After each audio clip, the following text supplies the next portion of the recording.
All right, hello and welcome Narcovery family, and welcome back to another Narcovery video. Today we're going to dive deep into a topic that I think we can all relate to. We're talking about responding versus reacting, and it's going to be like learning a dance, but where you're dancing with a crazy person and you're learning how not to step on your own toes. Now picture this: you're going through your day doing your thing, and then all of a sudden, like boom, and you encounter someone who's like a walking storm cloud of negativity. It's like their entire life purpose is all about pushing your buttons and trying to bring you down. We're talking about those people who have always managed to find drama in just about everything, and they could be in a quiet library and somehow they manage to find, drama there. Those kind of people. We've all met them, whether it's a friend or a family member or a coworker or even your partner. It could be a partner who's just mastered the art of emotional acrobatics. But here's the deal: when we face these kind of people, we have a tendency to fall into our old habits. We let them get under our skin. We react in a way that's more explosive than, shaking a bottle of soda. We're like, wait, what? Did you just say that to me? And then we unleash this verbal tirade that could just rival any comedian's roast. And then we let them know, and we tell them exactly how wrong they are, and we may even throw a few, creative insults to really dive that point home. But here's the twist. Reacting like that is not the way to go. It's like trying to fight fire with fire. But the problem with that is that we end up burning the entire room down, and all that we're left with are just like cinders. What we actually need is a smoother approach. We need to learn the art of responding. And trust me, when you learn it, it's going to be a game changer. So what's the difference between reacting and responding? Well, reacting is like being a puppet on someone else's string. They pull and you dance to their tune. But responding versus reacting is how we can take our control back. When we can learn to do that, it's going to be like, we're the DJ of our own emotions. And we only spin tracks that make us feel strong, confident, and powerful. When we react to their toxicity, we let their negativity seep into our own energy. And we don't want that because it's messy, it's chaotic, and it leaves us feeling drained and exhausted. But when we respond, we're putting up some serious boundaries. What we're saying is like, hey, I'm in charge here, and I choose to play the game the way I want to play it. And that could actually mean not playing the game at all. So how do we respond instead of react? Well, it's about knowing ourselves inside and out. It's about understanding our trigger and being masters of our own emotion. It's like being able to decipher our own emotional landscape to separate, what's absolute nonsense and what's the truth. And to do that, what we have to do is armor ourselves against the drama tornadoes that are out there. It's like, wearing a raincoat on a stormy day, except instead of rain, it's all the negativity that's thrown our way. We have to learn to love ourselves enough to see through all the smoke and mirrors, to see a reflection in the mirror and say, no, what you're saying about me doesn't stick. That's not what that person on the other side of that mirror looks like. I think that negativity actually belongs to you, doesn't it? Because it does. It doesn't actually belong to us. It belongs to somebody else.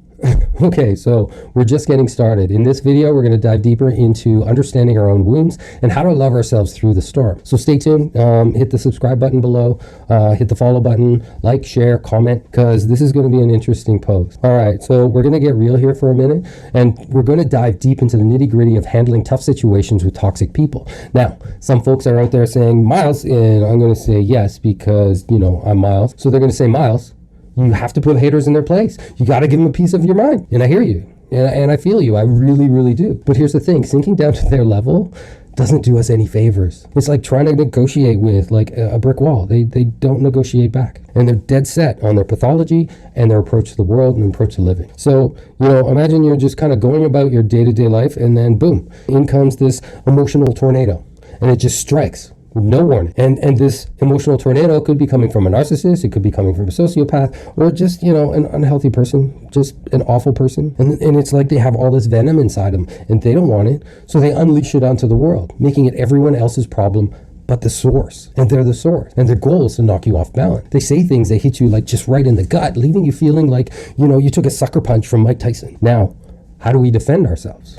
Good question. Well, one is we change the perspective. We decide internally that we can't let their negativity define who we are. We can't let their words seep into our souls. Instead, what we're going to do is rise up above it all and handle ourselves like healthy adults. Because, we are healthy adults. So how do you navigate through narcissistic waters? First off, it's all about setting healthy boundaries. It's like, you're building this fortress around your heart that protects you against all the arrows of negativity that are just being slinged at you left, right, and center. And it's not like we're denying that the words are hurtful, because they are. We can acknowledge that the words that are coming out of those tornadoes is hurtful, because at our core, we're still compassionate human beings. And yeah, it may sting a little bit. Their words sting. They know exactly where our weaknesses are, but we have a guard. We have a sting guard. We don't have to let their words consume us. We don't let it drag us into someone else's dark, murky swamp of negativity. No, that's what a boundary is. It's no. Instead, we respond in a way that's like, hey, what you said right there, yeah, it's not cool with me, and just leave it at that. We can just stand up for ourselves, and we can do it in a way that's firm and confident and just free of toxicity and anger. There was a post I put up a little while ago that still resonates with me, and I still think about it. But it's like, you know, if we become like a kindergarten teacher, if we actually look at the way kindergarten teachers treat toddlers and the way they interact with them, notice that. And use the skills that are in that lesson. When a kindergarten teacher encounters a toddler that's throwing a temper tantrum, we do what a kindergarten teacher would do. We stay calm, we stay cool, we stay collected. And all while saying to ourselves, oh, look, little one, I see that you're really upset, but that behavior you're doing right now, yeah, that doesn't work for me. So I think you need to have a little bit of a timeout. So what we need to do is just find that little delicate balance. We're just looking for a healthy way to acknowledge that we are experiencing pain, but it doesn't define us. And if we're looking for someone to emulate, well, you know, remember James Bond from like the original James Bond from the early years, how just he always stayed calm and cool and collected. He always had his emotions in check, and it didn't matter what catastrophe that he was facing. Because at the end of the day, what we are trying to do is tame like a raging bull of anger and emotion and chaos with, you know, charm and wit. And in order to do that, we're going to have to dig a little deeper now, because what we're going to dig into is mastering our emotions and disengaging like a boss. All right, so stay tuned. There's going to be some really good life lessons coming up, because we're going to dive right into this mind-boggling world of emotional abuse and those button pushers who just can't seem to resist but try to get under our skin in any way that they can. So here's the deal. When someone throws like hurtful words at you, and it's going to feel like, you know, ninjas that are just throwing stars at first, but this is also a chance for us to stay curious, to look at what's actually really happening, to go behind the surface and see what's the lesson here. If I just pick up these stars and throw them back, am I actually disabling this toxicity? Am I making my life better and the world better? Now, narcissists, you know, internally, they have no choice. They have to spew their venom all over the place. And they don't just do it for fun. We'll just do it for fun. They're just playing this twisted game of emotional gymnastics, because they have all of this stuff that's just kind of buried deep down inside them, and they're totally confused as to how to get rid of it all. So they end up becoming these contortionists, these little performers at the circus that are just bending and shape-shifting and just changing the narrative to suit whatever narrative paints them as the victim and you the culprit for forcing them to behave that way. Now, what I want to go through is just some of the mind games. And the first one up is gaslighting. Now, if you don't know what gaslighting is, trust me, you don't want to get caught in it. Gaslighting is like a magician's trick, only they make you question your own sanity, leaving you scratching your head and you're thinking, am I the one that's losing this? Is this Twilight Zone? Is it? Another tactic that they have is called projection, and it's like a movie projector. Only instead of, you know, showing a really cool movie, the narcissist ends up projecting their own insecurities and issues onto you. It's like they have all these toxic emotions, and they're trying to juggle them, but they burn their hands and they're just throwing them at you. That's exactly what it is, because they don't want this baggage. And it's really hard for them to hold on to it. So what they do, they throw it at the closest person, whoever's nearby. And if you're an intimate partner, 99.9% chance that person is you. So now here's the key to unraveling all of these toxic puzzle pieces. It's all about understanding that their words and their actions are basically a reflection of their own messed up selves. It's like they're walking around with this emotional mirror, constantly projecting or reflecting their own pains onto others. So even though it may feel like a personal attack, it's actually not. And the reason that they target people with such surgical precision has nothing to do with you. It's actually not about you at all. It's about them. It's always been about them. And if you want to know how a narcissist is feeling, look at how they're making you feel. Misery, for whatever reason, seems to like company. And if you're looking for misery, well, narcissists have more than enough. So you remember that saying, you know, hurt people hurt people? I have a post about it somewhere in my feed. Well, there's truth in that. There's truth in that right there. Hurt people hurt people. When someone lashes out, they are saying things that cut deep, and they do it on purpose. And usually what it is, it's a sign that they're hurting inside. And it's like they're carrying this, you know, truckload of emotional baggage. Instead of dealing with themselves, what they end up doing is just kind of tossing all of their emotional baggage onto unsuspecting victims, you know, like those baggage handlers that are behind on schedule, just tossing it out anywhere, left, right, center. So what do we do in the face of all this madness? Well, for starters, we can focus on ourselves. That's exactly where we need to start. We need to start with ourselves. And when we focus on ourselves, we can actually build up a rock solid self-confidence. We can build up rock solid self-love that just kind of shields us from all of this toxic nonsense. We can recognize that their words have nothing to do with us. Even if they're trying their hardest to make us believe that it's our fault, no.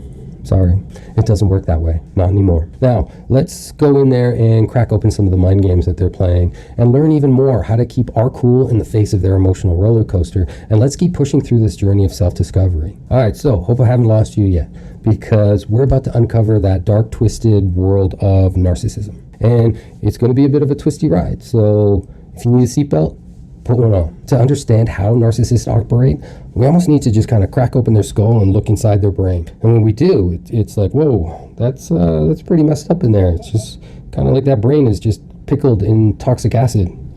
But it's their brain, it's not yours. Theirs, not yours. So I love the analogy of narcissists being equated to like emotional vampires or energy vampires, because what they do is they go around and they just suck the blood out of anyone in their path. They're like those Bond villains or those villains from the cartoons that are just kind of caricatures. They're just people who just thrive on chaos and destruction, because deep down inside, they're just really empty people desperately seeking validation. Because, like a truly happy person, a healthy person, a person who genuinely loves themselves doesn't go around hurling hurtful words at people like they're like hate grenades. No, it's just, we don't need that kind of negativity in our lives. Narcissists do, but that's because it's their nature.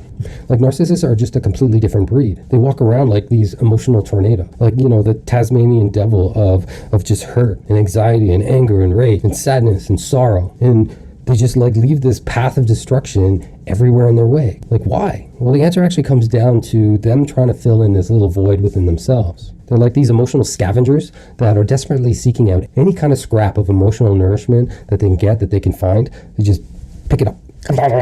And they get that emotional nourishment from hurting others. Yeah, I know. It's messed up, but, that's their twisted reality. It's not yours. It's theirs. Not yours. Theirs. I'm going to say that one more time. It's theirs.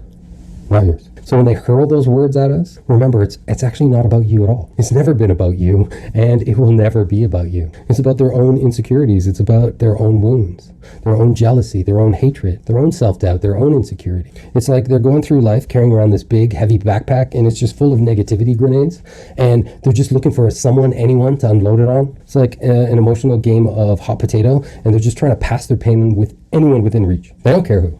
But here's the thing, we're not going to be their emotional punching bags. Oh, hell no, we're not going to go down the way they want us to go down.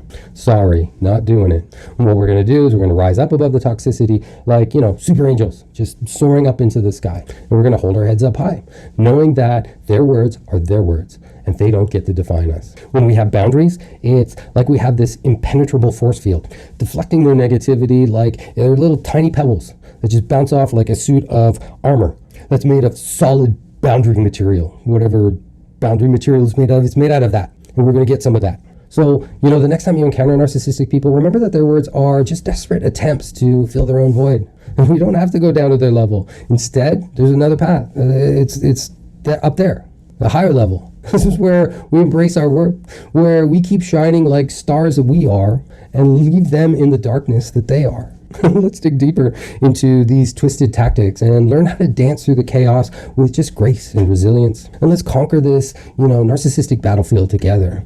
And to do so, what we're going to do is we're going to keep our spirits up high and our hearts strong, and never forget that we are worth more than empty words coming from, an insecure little soul of a living dead child.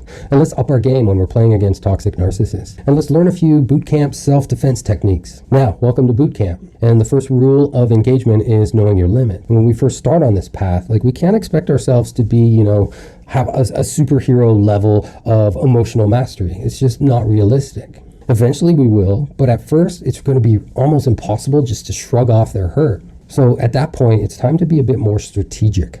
And maybe it's time for a strategic retreat. Yeah, that's right. Knowing when to gracefully exit a battlefield is actually a sign of strength, not weakness. There's no point getting into the ring with a heavyweight champion of negativity, because, narcissists are these master wordsmiths, and they've perfected the art of throwing verbal punches. We can't get into the ring and get all these punches left, right, and center. So we actually have the power to say, no thank you. You can stay where you are. I'm going to go over there for a little while, and then just gracefully bow out of any toxic conversation. Just imagine yourself, with the ability of being able to do a backflip out of any situation at a moment's notice. And it's your way of saying, hard no, swipe left. And I'm going to tell you a little secret. Walking away from these toxic dynamics actually takes a lot of guts. It takes a lot of strength, because deep down, narcissists thrive on getting a rise out of you. What they want to see is that their words leave a mark. They want to see that those verbal punches that they're throwing have penetrated, and they want to see hurt, and they want to see suffering. And I know it's not right, but when you know that it's not right, then all of a sudden we can take a different look. We can take a different tactic, because at the end of the day, we can outsmart them. And we can outsmart them by not falling for any of their tricks. We can say, hell no. When we find ourselves in these situations, what we could be is like those magicians that can unlock chains and handcuffs and just escape any situation. And the people watching will be like, wow, those handcuffs looked really secure. How did you get out of them? And by doing that, we're showing that the narcissist that their tactics don't work on us anymore. We're reclaiming our power, and we're refusing to engage in their twisted little mind games. So don't be fooled by anyone who claims that walking away is a sign of weakness. Think of it more as a strategic maneuver that requires immense self-awareness and strength. And it's more about safeguarding our own emotional well-being and our own mental health. And it's about declaring to the world that, that's not my toxic circus, and those aren't my murder clowns. All right, so we're going to keep going. We're going to dive deeper into mastering the art of setting boundaries and responding with confidence. What we're going to do is learn the lost warrior art of resilience. Because if you think about it, we actually have the power to control the narrative. And no narcissistic blowhard can take that away from us, like never, ever, ever, never, ever, ever.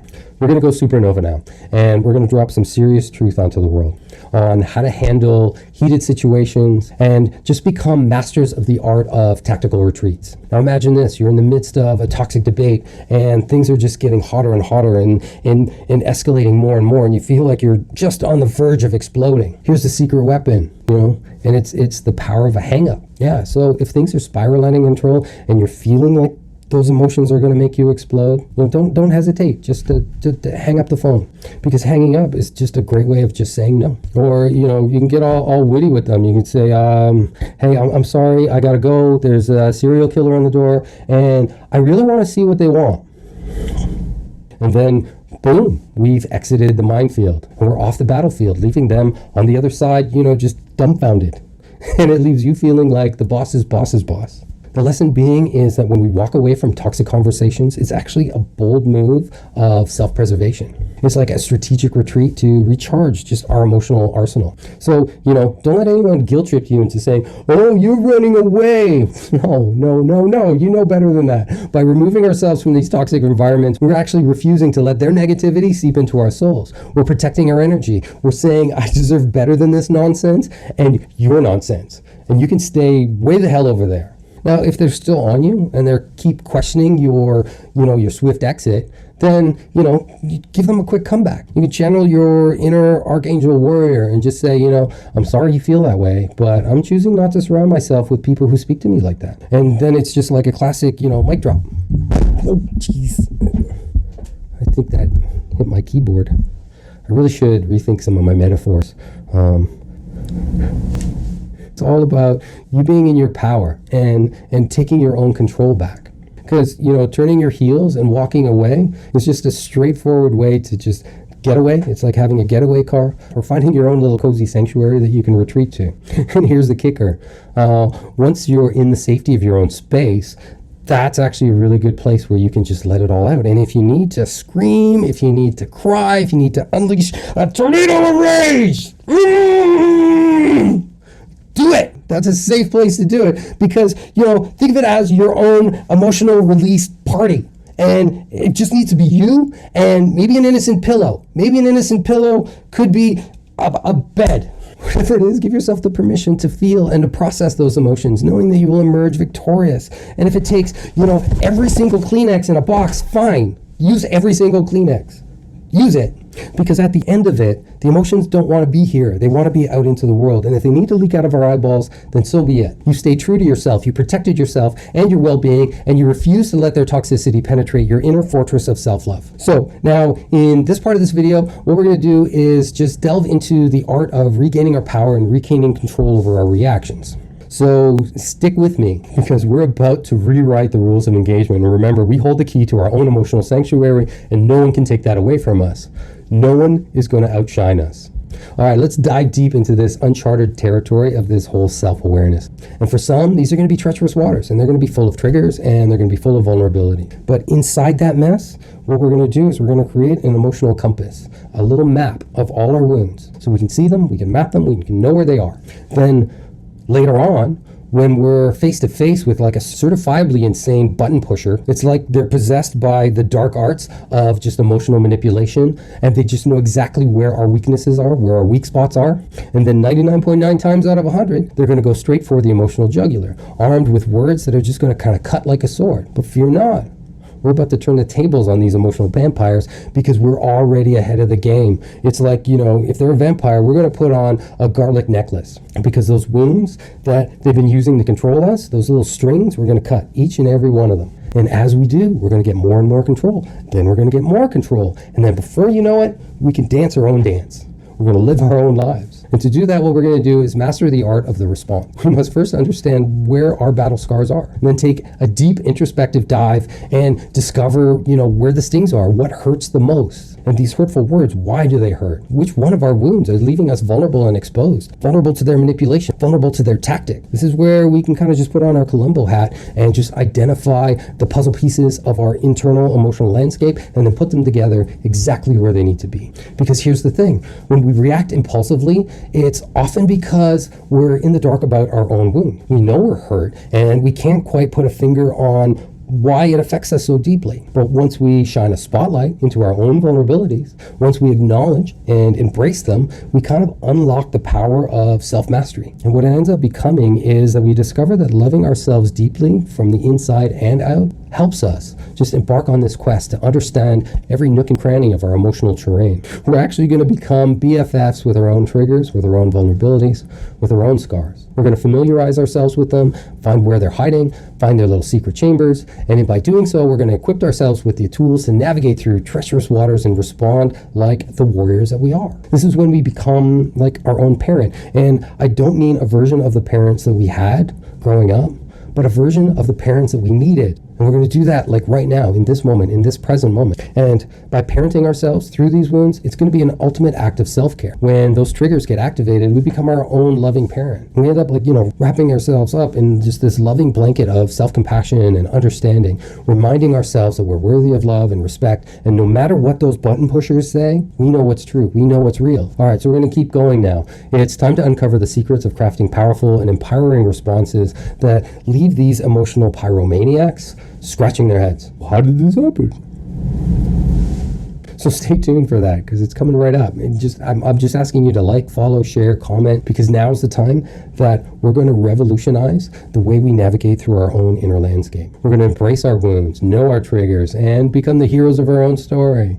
All right, here we go. We're going to become the masters of boundary setting and basically turn ourselves into emotional warrior. Let's dive into this final leg of this video, into self-mastery. We're about to unravel some of the remaining secrets that will arm you with the tools to navigate the treachery of toxic interactions. But first and foremost, let's remind ourselves of the cardinal rule that hurt people hurt people. Yeah, I know I've said it earlier and I've posted about it before, but I'm just going to say it again because it's just that important. And keep that truth close to your heart as we navigate this emotional abuse recovery path. Remember that hurtful words and actions spewed by, these miserable souls have nothing to do with you. It's merely their twisted way of trying to alleviate their own suffering. And when you internalize this knowledge, you can shield yourselves and deflect their toxicity and create a safeguard for yourself, your physical safety, your emotional safety, your financial safety, and your own inner peace coming in this way. So the next step on this healing path is learning to apply and defend boundaries. This is the art of knowing where to draw the line for all these toxic individuals that you may encounter in your life. Recognize that their abusive behavior is a clear violation of your boundaries. This is where we learn to stay firm, where we refuse to tolerate the intolerable. This is where we make it crystal clear that their hurtful words and their actions are not acceptable. This is where we establish establish boundaries and we reinforce them constantly. For instance, when we face abusive behavior, we can just calmly say, when you speak to me this way, I will not engage. I'm prioritizing my well-being from now on. And I want you to notice the difference between saying that calmly and loudly. When you speak to me this way, I will not engage. I'm prioritizing my well-being and from now on. Right? Can you see the difference? Responding versus reacting, same words, different power, and it's going to lead to a better outcome.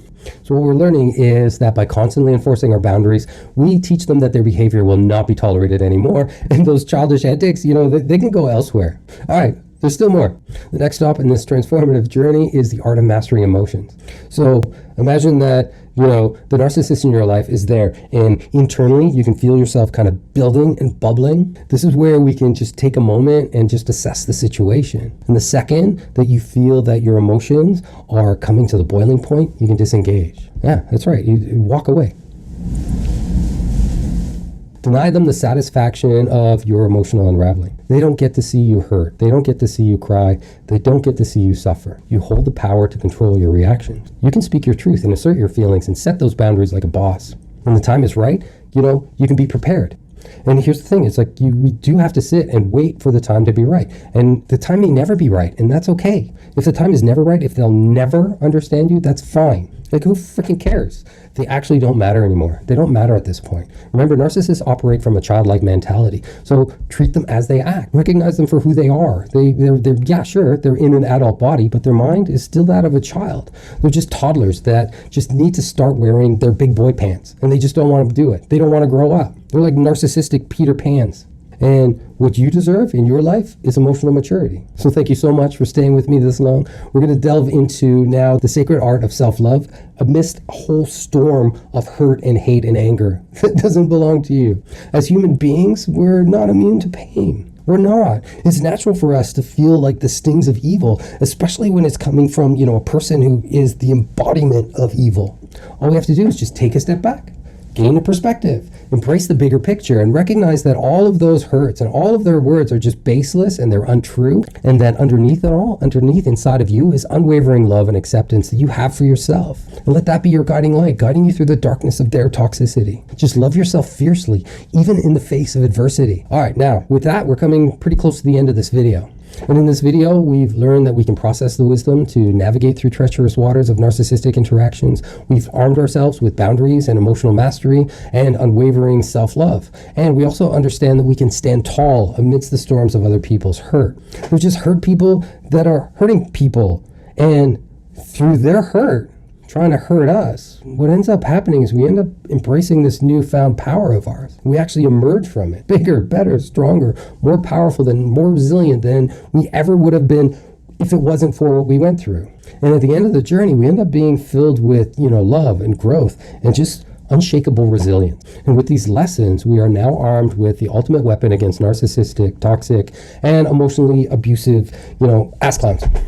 So the big lesson is that you can reclaim your power. You can take it back. Let's do this. With every stride that we take on this journey, our confidence will soar to new heights. And as we practice and implement different strategies, some of the strategies that I've discussed with you earlier in this video, what you're going to notice is just this remarkable, profound transformation from within yourself. And by refusing to react to those button-pushing antics of these toxic, narcissistic, evildoers, you send a powerful message. You're demonstrating that their abusive behavior will no longer be tolerated in your presence. Instead of engaging in their manipulative games, we choose to respond with grace and clarity. How do I respond with grace and clarity, you ask? Well, it's simple and yet it's profound. And because it's simple, it doesn't always mean it's easy. Basically, in this video, I've given you two options. Option number one is calmly assert and express your thoughts and feelings in a healthy manner while firmly setting a boundary. And by doing so, you will communicate that you will not compromise your well-being for their toxic whims. And then option two, if the situation escalates or just becomes unbearable, it's time to exercise the power of leaving. Yeah, we just, Houdini their ass. We just create a distraction and then slowly remove ourselves from their toxicity and insanity. This is where we find our peace of mind and our own sense of self-worth. Remember that you're under no obligation to subject yourself to abusive behavior. Not now and never again.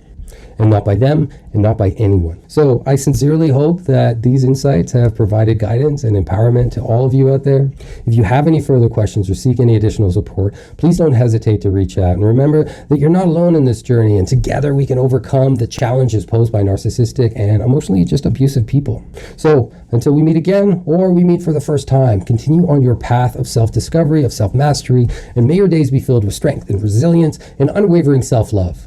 Stay strong and keep shining your radiance upon the world. So there's a lot of material in here, a lot of things to go over. Maybe you need to watch it again, and that's okay.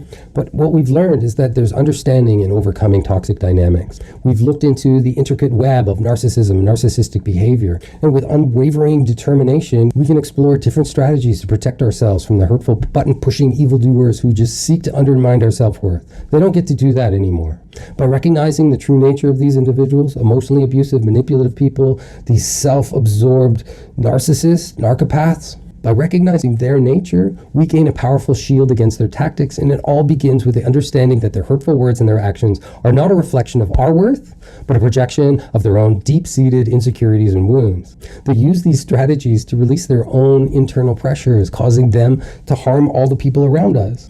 But that's a mess. It's their mess. To navigate any toxic landscape, what we do is we start by prioritizing ourselves. We understand that, boundaries, they're ridiculously important. And boundaries also help us create a safe space for us to open up and to expose our triggers, to heal from the inside, and to master our emotion. These are all vital steps in transformation. We learn to love ourselves enough to recognize that it's time to disengage from unhealthy interactions, to walk away and protect our well-being. And by walking away is not a sign of weakness, but is actually an act of self-empowerment that denies them the satisfaction of witnessing our emotional turmoil. They don't get to see any emotions anymore from us. They're just going to have to find their fuel elsewhere.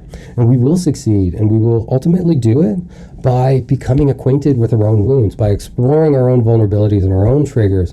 We can gain the ability to respond rather than react. And then armed with self-awareness, we can confidently set boundaries and express ourselves in a mature and healthy manner. This will deter all narcissists from further toxic behavior, or that toxic behavior having any effect on us. And through it all, the essence of our own self-love ends up shining through. And it's by nurturing and cherishing ourselves that we find the strength to rise above the words and actions of narcissists. And by embracing our own worth and refusing to internalize their negativity, we end up reclaiming the power that we always had and transform their abusive attempts into just basic background noise. Just a little bye-bye. And here's the other great thing. As a community, we can support each other on our own collective path of self-discovery, and our confidence can grow as other people's confidence grows. And then our resilience grows as everyone's resilience grows. We become the beacons of strength, and we end up demonstrating to the narcissist that their manipulative tactics have no sway over us. And through calm responses and, strategic exits, we send a resounding message that their abusive behavior will no longer be tolerated in our lives. And let's hold our heads up high together, fortified with the knowledge that we have the strength and wisdom to navigate the twisted reality of someone else's narcissism. So you can actually imagine yourself as a resilient, rising phoenix out of the ashes of narcissistic abuse. Did you see what I just did there? Have you seen the Narcovery logo? Anyway, it's a phoenix. But the point is that within you lies the strength to heal and reclaim the life that you deserve. If you need guidance, if you need support to navigate through this mess, through this path of recovery, then allow me the privilege to be your guide. And I can help. I can help create a better future. So I invite you to book a call with me at narcovery.com. Together we will navigate through the winding roads of healing and just uncover those beautiful little treasures. And we can work together to create a life of authenticity and joy. And remember, the path to healing is within reach. And let's cast away the shadows of the past and embrace a radiant future that awaits us ahead. Thank you so much for watching. Narcovery.com. Book an appointment.